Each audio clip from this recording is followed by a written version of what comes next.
El Ayuntamiento de las Torres de Cotillas patrocina este programa.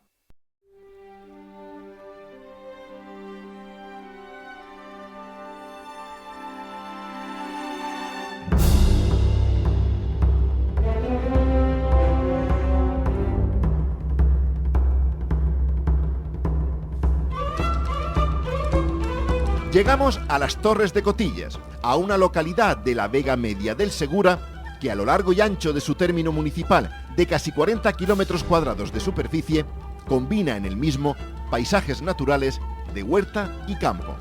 Incardinado en el área metropolitana de Murcia, el municipio de las Torres de Cotillas cuenta con una población en fase constante de crecimiento o evolución, situándose a fecha de hoy su número de habitantes en cerca de 22.000, repartidos en su casco urbano y 6 pedanías. La localidad torreña cuenta con unos inmejorables accesos a los principales nudos de comunicación de la región de Murcia. Su cercanía a la capital de la región, su buena ubicación geográfica en el Valle del Segura, las adecuadas comunicaciones viarias con todo el arco del Levante español y la existencia de un terreno orográfico prácticamente llano y de óptimas condiciones son factores positivos en orden a posibilitar el desarrollo urbanístico, industrial y en consecuencia poblacional que vive el municipio. Nuestra primera visita en las Torres de Cotillas la hacemos al emblemático Palacete de Estud, una lograda expresión del arte ecléctico del siglo XIX que actualmente desempeña una finalidad educativa como es la de albergar el Colegio Divino Maestro. Nos encontramos ahora en el Palacete de Estud. La familia de Estud tuvo una importancia máxima en esta localidad de las Torres de Cotillas a lo largo de casi 200 años. Los vemos aquí ya a comienzos del siglo XIX, ubicándose como liberales en este pueblo de conservadores y comprando fincas al Marqués de Corbera, hasta tanto que hubo una batalla realmente política entre el Marqués de Corbera y ellos, y al final el Marqués de Corbera salió perdedor y en 1874 vendió los derechos del señorío a esta familia de Estud. Esta familia de Estud es la que consigue que a fines del 19 desde Madrid envíen algo más de 30.000 pesetas para convertir la antigua ermita en iglesia, con lo cual van a ser declarados hijos predilectos de la localidad, y también van a tener aquí en este palacete una colección de cuadros que va a ser la tercera o cuarta en importancia de toda España, entre 700 y 800 cuadros con catálogo propio de firmas como Rivera, Ribalta, Zurbarán, es decir, las mejores firmas van a estar en este palacete y en otra casa que ellos tenían en Murcia detrás del ayuntamiento. El palacete va a ser realmente reconstruido tal como lo vemos hoy en día por el arquitecto de Tarragona afincado en Cartagena, Víctor Beltrí. Víctor Beltrí va a ser contratado por esta familia de Estud para tener un buen palacete digno de esos cuadros y dignos de la riqueza que ellos ya tenían a fines del XIX y comienzos del siglo XX. Durante la Guerra Civil, este centro, este palacio, va a ser convertido en hospital y ya después de la Guerra Civil los Estud ya nunca más van a volver aquí. Así que va a estar en un estado de abandono o de casi abandono durante casi un cuarto de siglo, que va a ser convertido en lo que ahora veremos en su interior. Sor Josefa, nos encontramos en el interior de un colegio del Divino Maestro, pero ¿cómo se convierte el palacete en colegio? ¿Cuándo sucede? Pues en 1963, y gracias a don Rafael, que habló con la fundadora, Madre Soledad de la Cruz, y hasta que ella tenía en proyecto otras fundaciones, pero don Rafael tanto insistió que cedió. Hablamos de Rafael Fernández, el cura párroco de las Torres. Sí. Y eso sucede en el año 63. ¿Y cómo se encontraba en aquel momento el colegio? Pues en muy malas condiciones, porque había estado el edificio abandonado. Entonces los niños entraban aquí y se produjo prácticamente un expolio, según cuentan, de cuadros de mucho valor que había y algunas figuras. Y estaba todo abandonado y muy deteriorado, la estructura muy deteriorada. Bueno, entonces las monjas del Divino Maestro compran el edificio en unas 350.000 pesetas, pero pero luego había que restaurarlo. Y, claro, ¿cómo se consigue? Pues se consiguió gracias a don Rafael, que organizó fiestas, rifas, todo lo que se le ocurría, y el pueblo también respondía. Claro. Don Rafael Fernández, que era un sacerdote, que estaba muy interesado en que en las Torres de Cotillas hubiera un colegio de religiosos. Entonces, en estos momentos, el Colegio Divino Maestro, ¿como cuántos alumnos puede tener? Pues yo creo que algo más de 300. Algo más de 300, sí. Y Están tenéis las también la clases, ESO, en fin, tenéis sí. la ESO, en fin. Tenemos de 2 años hasta cuartos de la ESO. De 2 a 15 años aquí todos los chavales. Aquí están. Pues nada, que sea enhorabuena y que sigáis mucho tiempo trabajando por el pueblo. Muchas gracias. Nos desplazamos a la iglesia parroquial de la Salceda, dedicada a la patrona de la localidad y enclavada en pleno casco urbano.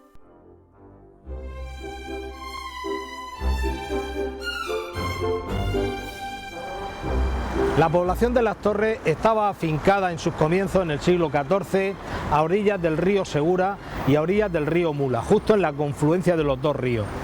Pero el problema de las continuas inundaciones, de que los pueblos vecinos en el siglo XVIII estaban plantando arroz y entonces había mucha agua estancada, van a provocar que el marqués de Corbera, señor de Cotillas, vaya pidiendo a la población, para tener menos problemas, que vaya subiendo hacia la zona de secano, justo donde hoy nos encontramos.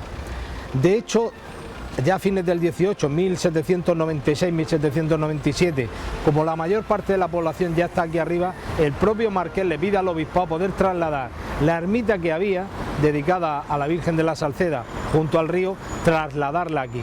Se traslada y en solo 40 días hacen una iglesia pequeña. Tenemos que imaginar la población de Las Torres y qué se puede hacer en 40 días.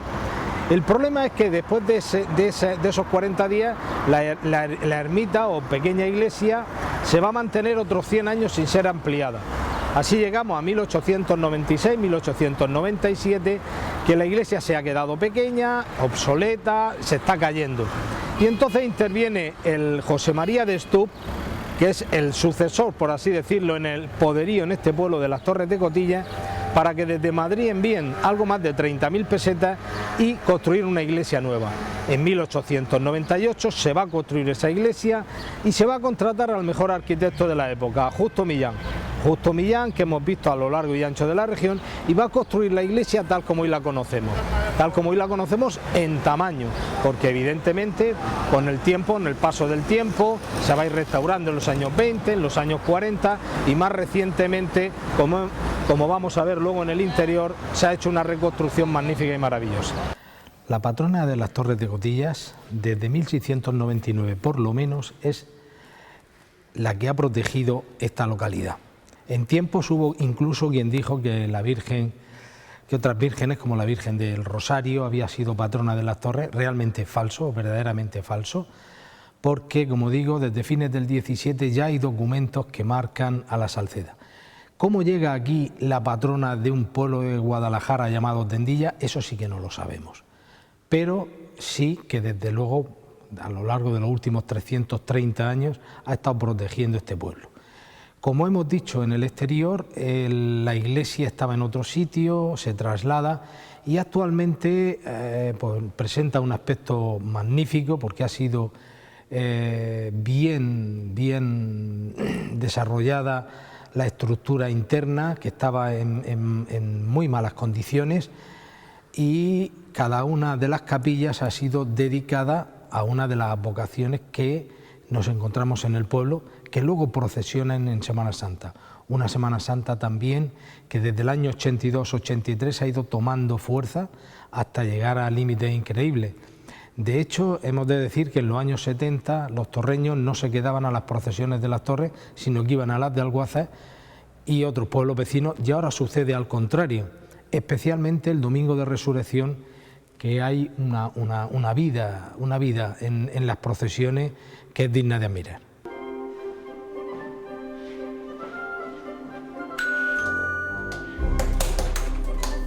Hombre, hola, ¿qué tal?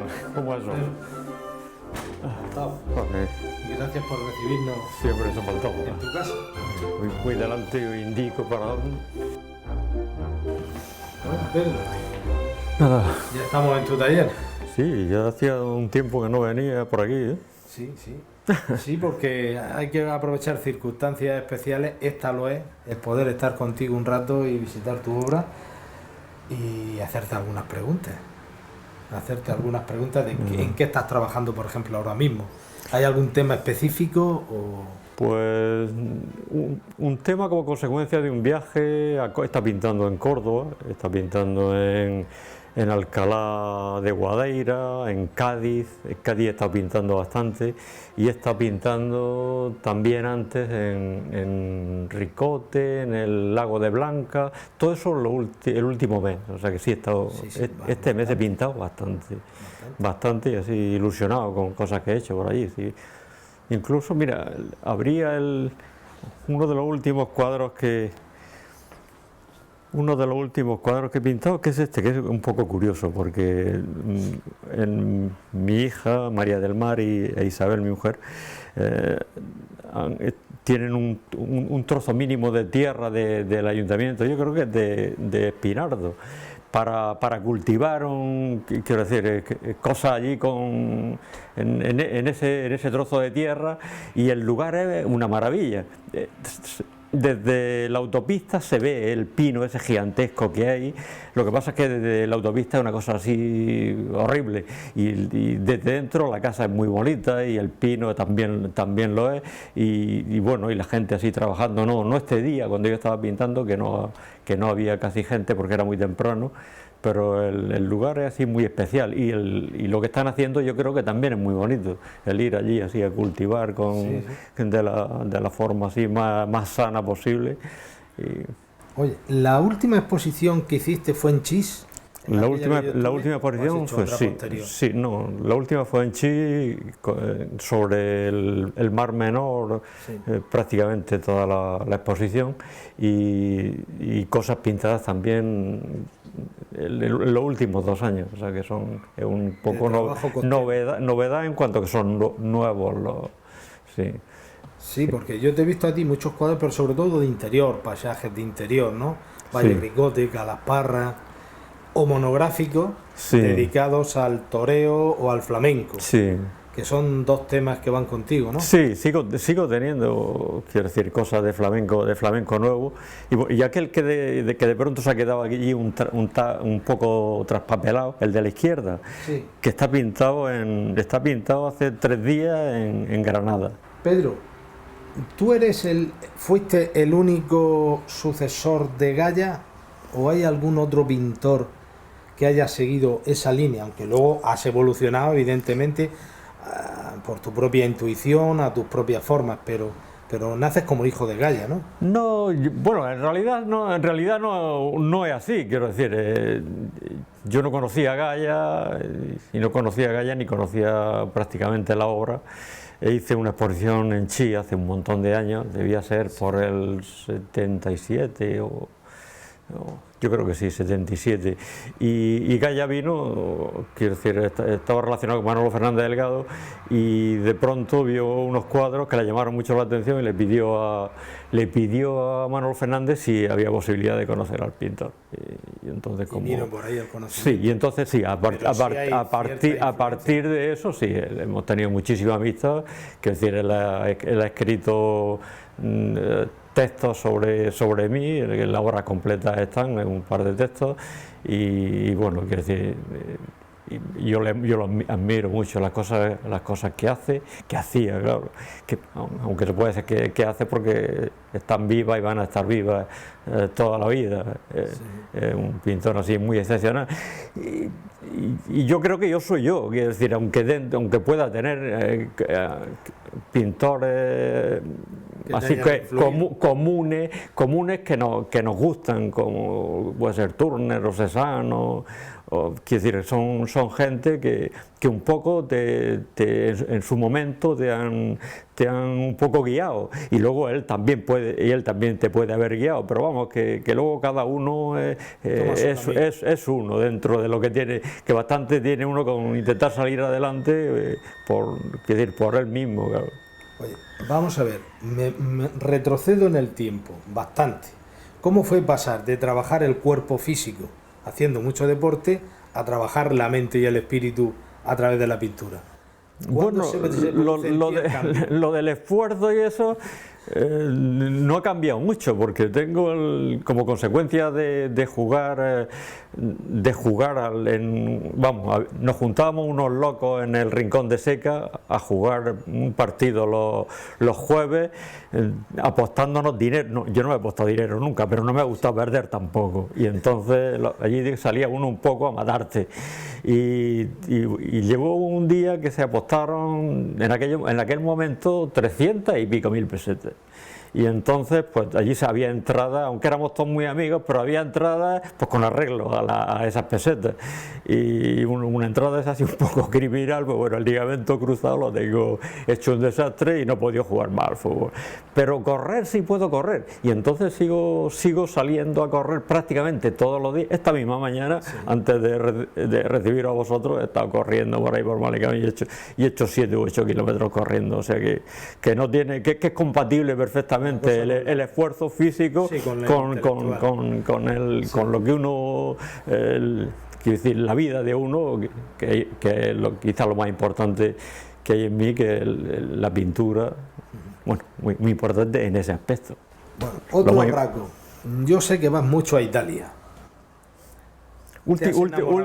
Últimamente, bueno, porque estoy viajando así mucho por aquí, pero de Italia me parece un lugar maravilloso. Es decir, cuando estoy allí me siento un poco como si fuera de allí.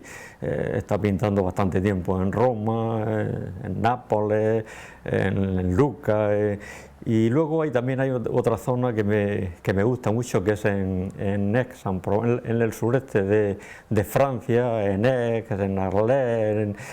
Ahí hay una zona que yo creo que he ido. Cuando he ido a Italia siempre que he estado unos días allí, sí, sí. Y cuando no he ido a Cosa Hecha, a estar pintando ahí un poco, recordando a Cézanne y recordando a Van Gogh, que estuvieron allí, y claro, y yo, que me gusta aquello mucho, y he disfrutado de un lugar así tan especial, sí.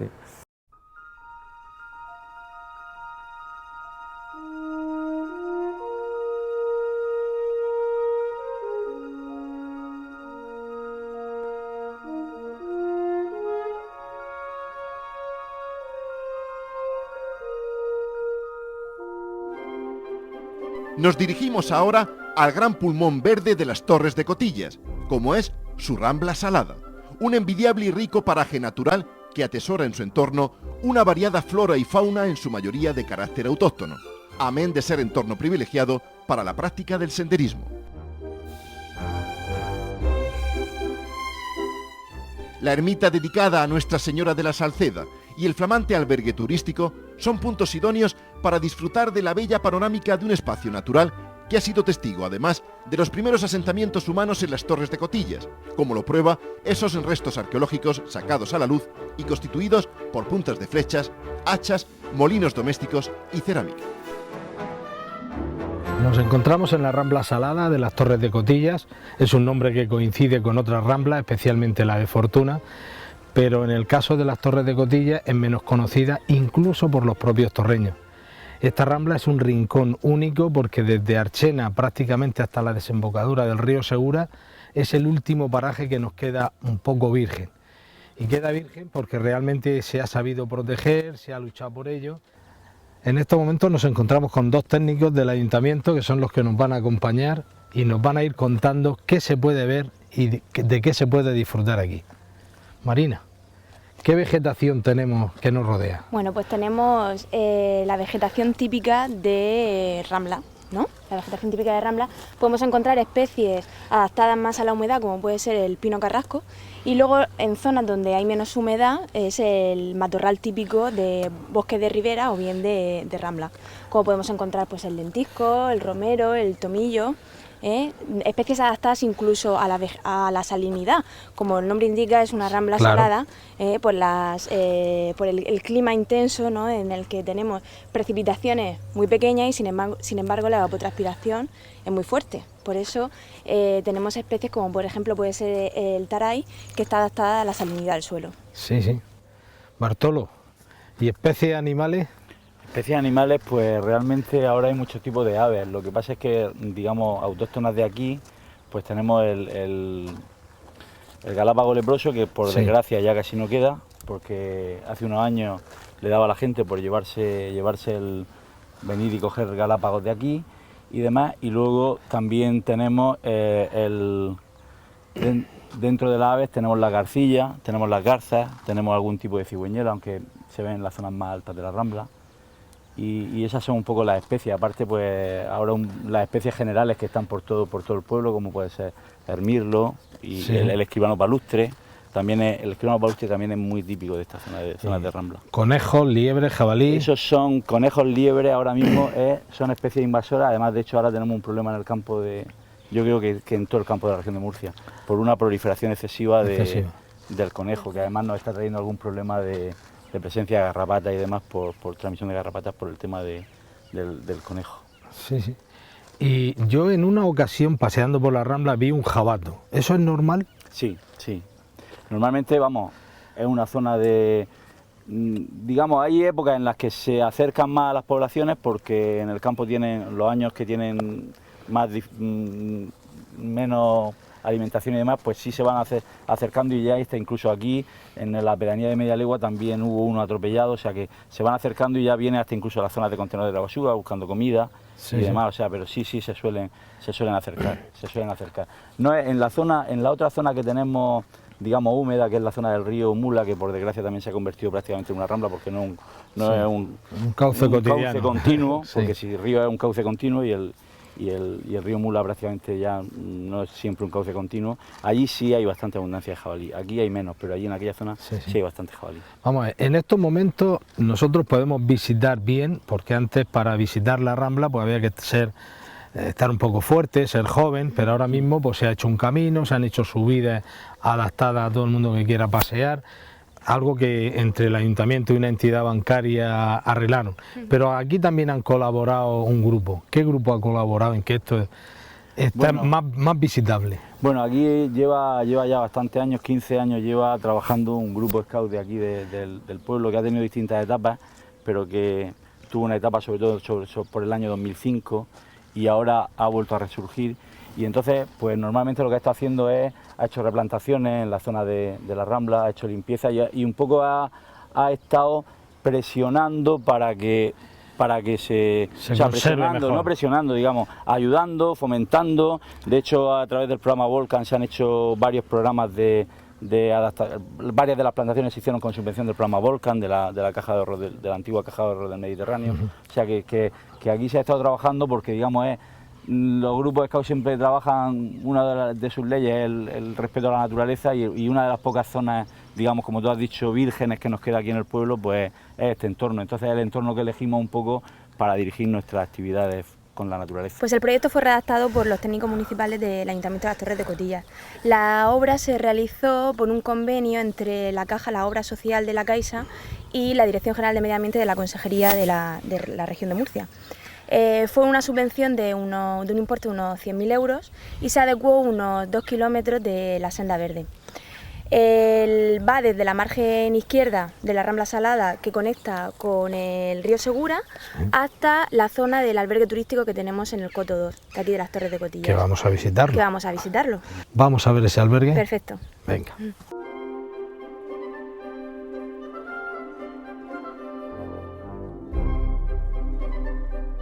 Las Torres de Cotillas dispone desde mayo de este año de un moderno albergue turístico que, situado en la urbanización del Coto y con hermosas vistas al espacio natural de la Rambla Salada, viene a ser una atractiva instalación dotada con más de una veintena de plazas repartidas en 5 habitaciones, todas ellas con cuarto de baño propio.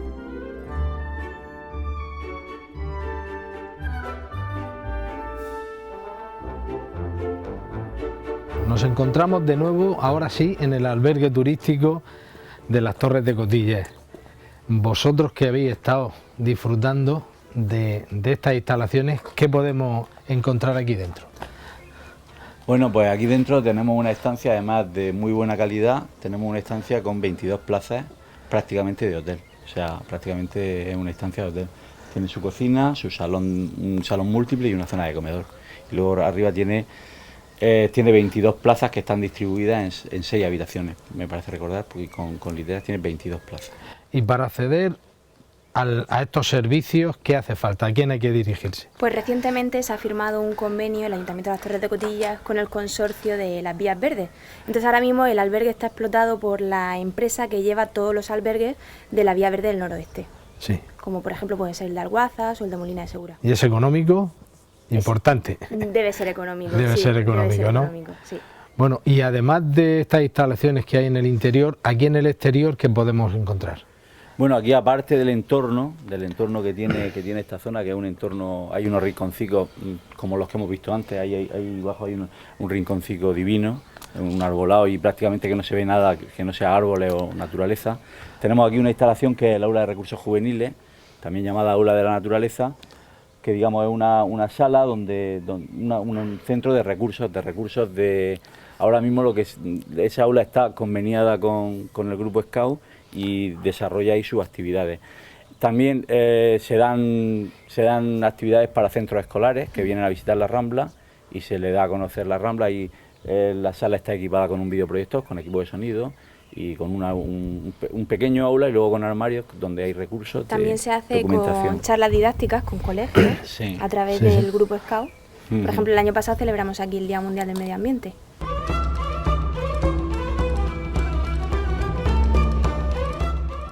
No hay mejor descripción para conocer de primera mano y en toda su plenitud el alma y esencia de las Torres de Cotillas y sus gentes que acudir a ese lema que blasona el carácter de la villa, el ya reconocido "Ven y quédate".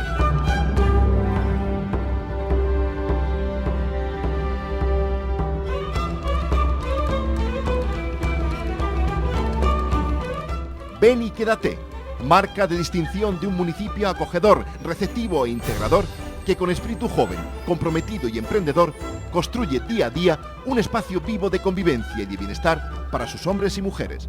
Una meta que en definitiva es su principal razón de ser.